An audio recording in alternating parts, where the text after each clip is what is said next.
Okay, here we go. This is the video cam versus the action cam.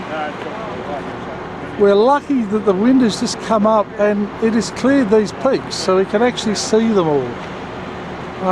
When we pulled up here, the top peaks were entirely out of sight. Okay, absolutely. Roll the 4K on this one. The wind has just moved so we can see the crests. Magnificent scenery. Magnificent.